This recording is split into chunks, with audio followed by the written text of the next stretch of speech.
Hello বন্ধুরা, কেমন আছেন সবাই? নিশ্চয়ই ভালো আছেন। আমিও ভালো আছি ইনশাল্লাহ আপনাদের দোয়ায়। এই যে দেখতে পাচ্ছেন গাড়িতে উঠছি, আজকে গ্রামে যাব। তো আমার হাজব্যান্ডের খুব গ্রামে যেতে ইচ্ছে করলো, সেজন্য আজকে গিয়ে আবার আজকেই চলে আসব, তাই গাড়ি নিয়ে যাচ্ছি। হাজব্যান্ড নিজেই ড্রাইভ করছে। তো আজকেই আবার চলে আসব। আমি একা না গাইস, আমার সাথে আমার ছোট বোন, বড় বোন আর এই ছোটো বোনের মেয়ে, আমার মেয়ে, কয়জন মিলে আমরা যাচ্ছি। তো মা বাবাকে দেখে আবার আজকে চলে আসব। শুধু মা আর বাবাকেই নয়, আজকে আমি আমার ননদের বাসায়ও যাব, আমার শাশুড়ি আম্মাকে দেখে আসব, আর ননদিনীকেও একটু আসার সময় দেখে আসব, কারণ সময় খুব কম। আজকে গিয়ে আজকেই চলে আসব। বাবার বাড়ি খুব কাছে হলে যা হয় আর কি, আমার বাবার বাড়ি খুব কাছে গাইস, কারণ দিনের ভিতরে ৩-৪ বার করে চাইলে যাওয়া আসা করা যায় ঢাকা থেকে। এত কাছে, বুঝেনি তো, 40 মিনিট লাগে বাসে, আর এই যে আমরা গাড়ি নিয়ে যাচ্ছি মাত্র 25 মিনিট লাগবে। তো সেজন্যই আমরা আবার আজকেই চলে আসতে পারবো, বিকেলবেলায় চলে আসবো দুপুরে খাওয়া দাওয়া করে।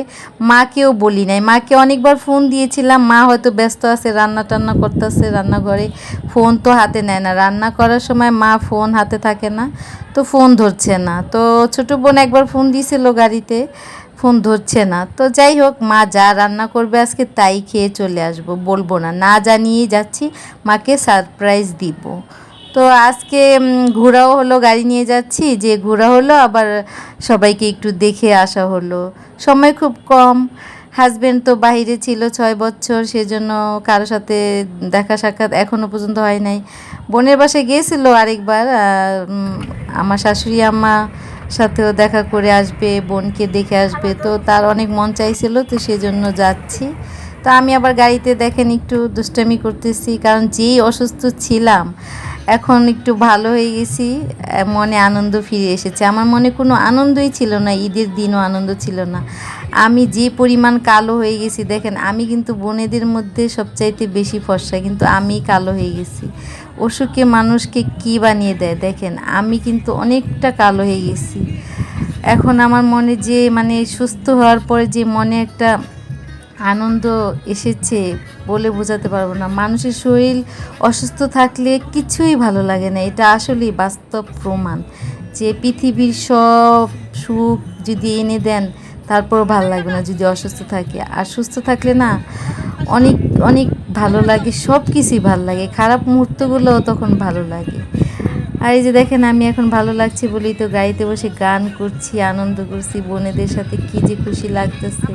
আর যখন অসুস্থ হয়ে বিছানায় পড়েছিলাম তখন কিচ্ছুই ভালো লাগেনি, আমি কতটা শুকিয়ে গেছি, কালো হয়ে গেছি অসুস্থতার কারণে। তো যাই হোক, আবার ঠিক হয়ে যাব। এখন আমরা এই যে বলতে বলতে গাইস আমরা চলে এসেছি গ্রামের রাস্তায়। তো আমরা গ্রামের রাস্তায় চলে এসেছি, শহরের রাস্তা শেষ হয়ে গেছে, এখন এটা হচ্ছে আমাদের গ্রামে যাওয়ার রাস্তা। সোজাসুজি যে রাস্তা দিয়ে আমরা আসলাম ওটা ছিল মাওয়া যাওয়ার রাস্তা। আমাদের গ্রামে আসার টাইমে মাওয়ার রাস্তায় যেতে হয় না, শ্রীনগর বাইপাস দিয়েই আমরা চলে আসি। বলতে বলতে এই যে আমার বাবার বাড়ির এলাকায় এসে গাড়ি থামিয়েছে। কি বলবো গাইস, আমার বাবার বাড়ির এলাকা রোডের সাথে হলে তো ভালোই হতো, কিন্তু মাঝখানে আবার একটা খাল, এই খালের উপর দিয়ে আবার পুলের সাঁকো, বাঁশের সাঁকো দিয়ে যেতে হয়, এজন্যই ভালো লাগে না। খালটার কারণে রাস্তা অনেকেই রাস্তা নিজেরা করে নিতে হয়, সরকাররা করে দিবে না। তো আমার মা বাবা এতদিন শহরেই ছিল, সেজন্য নতুন এসেছে তো করে নাই, রাস্তা পরে করে নিবে। তো এই যে বাঙ্গি তরমুজ নিয়ে এসেছি, খালুর সাথে দেখা, খালুও ঢাকা থেকে বেড়াতে এসেছে ঈদে, খালুর কাছে বাঙ্গি দিয়ে দিলাম, মেয়েও চলে যাচ্ছে। এখন আমি আমার হাজব্যান্ডের জন্য দাঁড়িয়ে আছি। এত বড় একটা তরমুজ, যে ওজন তরমুজটা, তো এই তরমুজ নিয়ে আমি এই সাঁকো দিয়ে কীভাবে যাব, সেজন্য হাজব্যান্ডের জন্য দাঁড়িয়ে আছি। হাজব্যান্ড গাড়িটা একটু সাইডে রেখে লক করে তারপরে আসলে আমি হাজব্যান্ডের হাতেই তরমুজটা ধরিয়ে দিব, তারপরে দুজন একসাথেই যাব। হাজব্যান্ডের জন্য দাঁড়িয়ে আছি। তুমি আসলে তোমার হাতে তরমুজটা ধরাই দিম চান্দু, যে ভাব তরমুজ আমি নিয়ে যেতে পারবো না। এই তরমুজলে আমি যাইতে পারবো না সাঁকু দিয়া, যে বাহার তরমুজ তোমার লেগে দাঁড়াই দিছে। পড়লো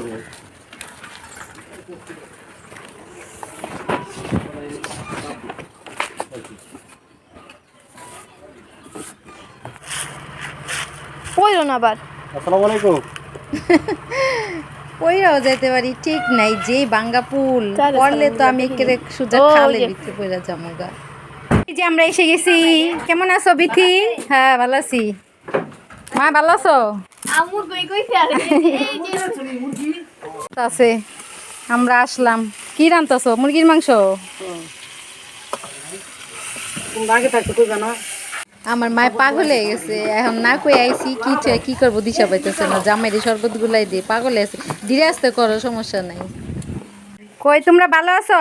ছাগল খাসি বড়কি তোমরা ভালো আছো নাকি? আমার বাপের শখের ছাগল পালে। আমার হাজবেন্ড আসতে না আসতে চিত্তর হয়ে শুয়ে পড়েছে খাটের উপর। আর এদিকে এই যে ভাইয়ের ছেলে শুধু সালামি করতেছে, আর বড় আপু দুষ্টামি করতেছে ওর মার কাছে, ছোট ভাইয়ের বোর কাছে বলতেছে সালামি দিবা। তো যাই হোক, খাওয়া দাওয়া শেষে এখন এই যে ননদের বাসায় যাওয়ার উদ্দেশ্যে রওনা হলাম। বড় আপুকে আর ছোটো বোনকে আনি না, আমি, আমার মেয়ে, আমার হাজবেন্ড, এই তিনজনই আমরা যাচ্ছি ননদের বাসা। মাত্র 15 মিনিট লাগবে সময়, আমার বাবার বাড়ি থেকে 15 মিনিট সময় লাগবে, বেশি দূরে নয়। তো এই যে আমরা যাচ্ছি গাড়ি দিয়ে। এখন আমার শাশুড়ি আম্মাকে ফোন করেছে আমার হাজবেন্ড যে ননদের বাসায় আসার জন্য, কারণ আমার শ্বশুরবাড়ি আবার একটু দূরে। তো আজকেই আবার ঢাকা চলে যাব, সেজন্য শ্বশুরবাড়ি যাইতে হলে আবার রাত হয়ে যাবে ঢাকা যেতে যেতে। তো ননদের বাসায় শাশুড়ি আম্মাকে আসতে বলেছি। ননদের বাসায় আসলে শাশুড়ি আম্মার সাথে ননদের ছেলে মেয়ে ননদের জামাই সবার সাথেই তো দেখা হবে, তাই না? তো সবার সাথে দেখা করে তারপর চলে যাব। তো এই যে আমরা বাড়ির কাছাকাছি এসে গেছি, আর বেশি দূর নয়। এখন আমরা চলে এসেছি বাড়ির কাছাকাছি। তো এই যে এখন আমরা গাড়ি থেকে নামছি। এটা হচ্ছে ননদের বাড়ির বাহিরের সাইড। এই যে একটা দোকান দেখতে পাচ্ছেন, এই দোকানটাও আমাদের ননদের ভাসুরের নিজস্ব দোকান। আর এখানকার ঘরগুলা দেখেন কি সুন্দর, দোতলা কাঠের ঘর। ননদের ঘর বিল্ডিং করা, এটা হচ্ছে ননদের জালের ঘর। অনেকগুলা ঘরে আছে ননদের, অনেকগুলা জাল। তো এই যে আমার ননদ তো একটাই, এই যে ননদের বিল্ডিং এটা। এই যে এই সাইডে এই যে টাইস করা কেচি গেট লাগানো, এটা হচ্ছে ননদের আলাদা ফ্ল্যাট। তো এই যে ননদের মেয়েকে দেখেই তো মামা কোলে নিয়ে বসেছে, এটা হচ্ছে আমার ননদের ছোট মেয়ে। আরেকটা মেয়ে আছে, বড় হয়ে গেছে। তো আমরা এখন চলে যাব, আবার দেখা সাক্ষাৎ হইল। এখন এই যে আমার মেয়ে আর আমার হাজবেন্ড আগেই গাড়িতে বসে গেছে আমাকে না নিয়ে। তো এখন আমিও গাড়িতে উঠে বসবো। তারপর এখন যাব বাবার বাড়িতে আবারও, তারপরে যাব ঢাকা। শুধু মানে জার্নি আর জার্নি। এইভাবে গ্রামে আসলে কি হয়, শুধু ঘোরাঘুরি। তো বাই বাই, ননদের মেয়েকে বলতাছি ভালো থেকো, আমরা চলে যাচ্ছি। তো এই যে এসে ফোন দিছি রাস্তা থেকে, বড় আপু ছোটো বোনকে রেডি হতে বলছি তাড়াতাড়ি। তো এই যে গাড়ির পিছনে কিছু দিয়ে দিছে। আমার বাবা কলা গাছ লাগাইছে, তো বিচি কলা, কবরি কলা, সব কলা টলা দিছে, আরও কি যেন দিছে। তো এখন সবাই মিলে আবার উঠতেছি, আবার খালু আমাদের সাথে যাবে। এখন আসার টাইমে তো অনেক সুন্দরভাবে আসছি, যাওয়ার টাইমে একটু আর কি একটু গাদাগাদি হয়ে যাবে, কারণ খালু যাবে, এখন একজন আবার বেড়ে গেল, তাই না? তো খালু আমার হাজবেন্ডের সাথে বসবে, এখন সবাইকে পিছনে বসতে হবে, তো একটু যাতাযাতি করেই যেতে হবে। তো কিচ্ছু করার নেই। তো ভালো থাকবেন সবাই, আজ এই পর্যন্তই। বাই বাই, আল্লাহ হাফেজ, আবার দেখা হবে।